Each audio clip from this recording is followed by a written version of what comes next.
The film that opened this year's Cannes Film Festival was luckily playing in theaters in my hometown, so I couldn't waste the opportunity of seeing it. This is my review of Leos Carax, Annette.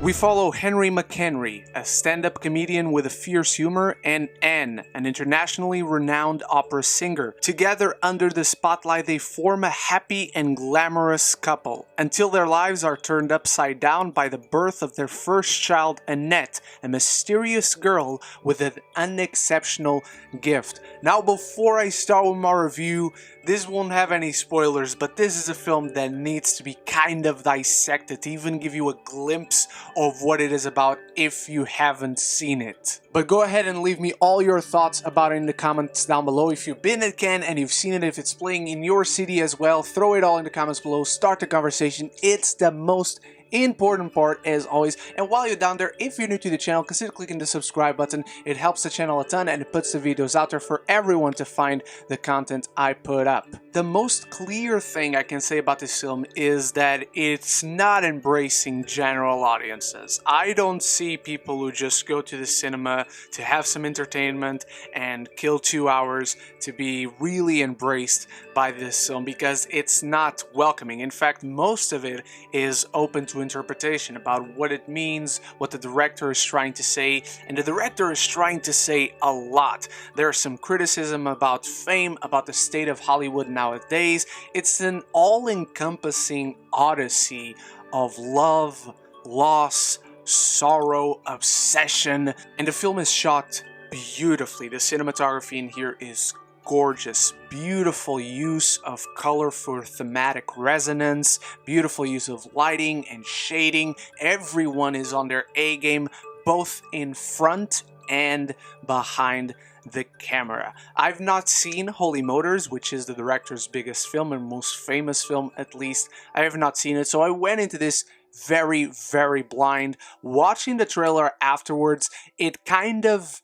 sells you on the basics of this story, but it doesn't sell you on how this story is told, because this film is extremely bizarre. Because the film doesn't worry about giving you, for instance, backstory about these characters. How did they meet? How did they come together? They're just together and you buy that. This film only focuses on what you see during the 2 hour and 20-minute runtime that it has. And Adam Driver delivers a tour de force performance. He is visceral and intense in this film. He hits all the emotional keys he needs to hit during this film, and there are a lot of them, and he's truly magnificent to watch. Marion Cotillard is also really great. I love seeing her on screen, and they're both great together. There's something that has been talked about in this film about a sex scene where characters are singing, because this is a musical, and we'll get to the music in a little bit. Yes, they described it very accurately,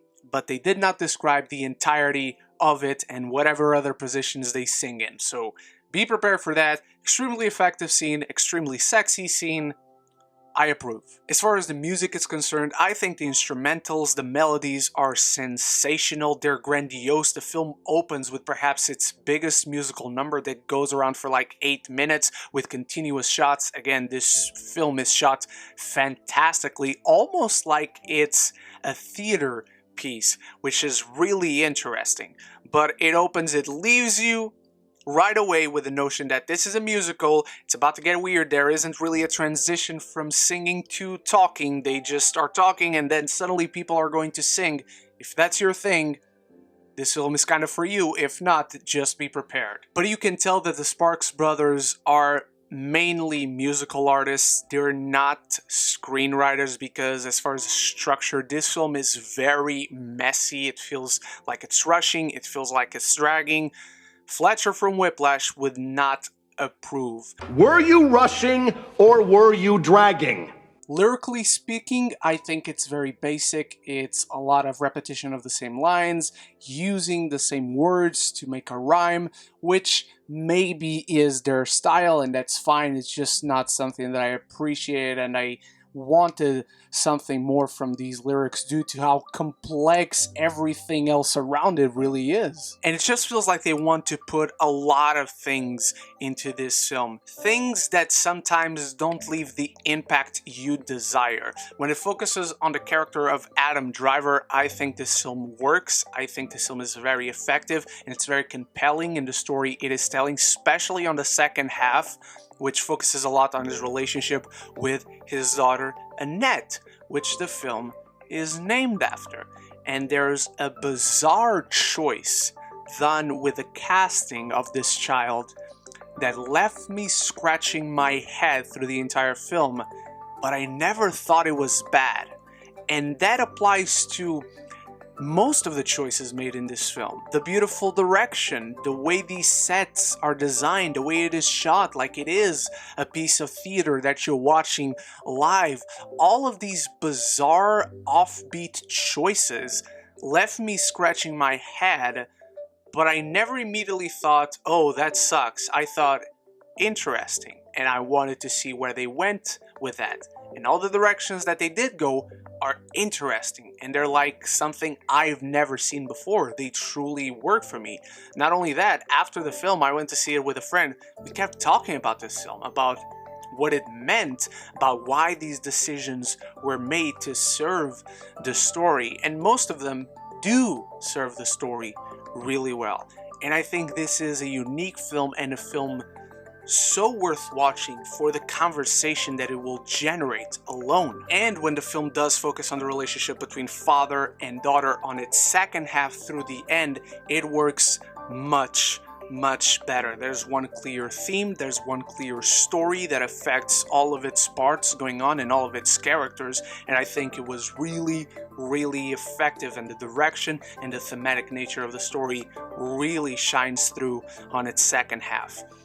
Again, I'm not going to spoil what's going on with the casting of the young child, but it's creepy, it's sometimes off-putting, but it feels just in the way the director intended it to be.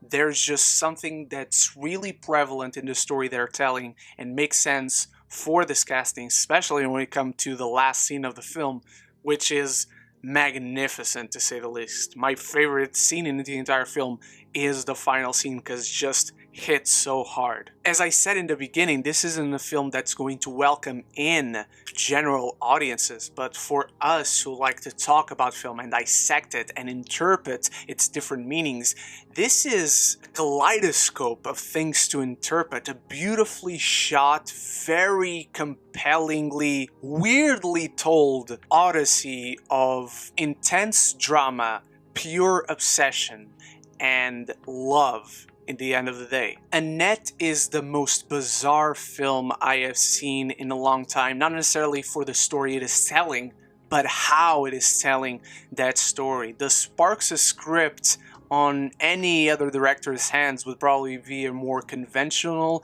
more linear, straightforward story, but it's truly Carax's direction that makes it stand out and opens it up for conversation with a mesmerizing performance from Driver and a nail-biting ending scene that just ends this film at the pitch perfect moment. I'm giving Annette a B. Annette is a film that is going to vary wildly depending on who's reviewing it, who's talking about it and whatnot. It's going to be open to all sorts of interpretations. People are going to love it. People are going to hate it. I still don't know really if I hate it or I love it or I'm somewhere in between. But it's just a fascinating movie that I'm really happy that I did watch it. Now those are my thoughts on Annette. I hope you watch it. I hope you enjoy it. I hope I see your interpretations of it in the comments below. Start going down there and throw all your ideas and start the conversation not only with me, but with one another as well. Thank you so much for watching. You are the best. Stay tuned for later today. My review of Pig, starring Nicolas Cage, is also coming out. I hope to see you in those, and I hope to see you in the many reviews I have putting up this week. Escape Room 2, Space Jam 2, the finale of Loki, Shaman King, and much more. And so until the next one, love each other and love the movies.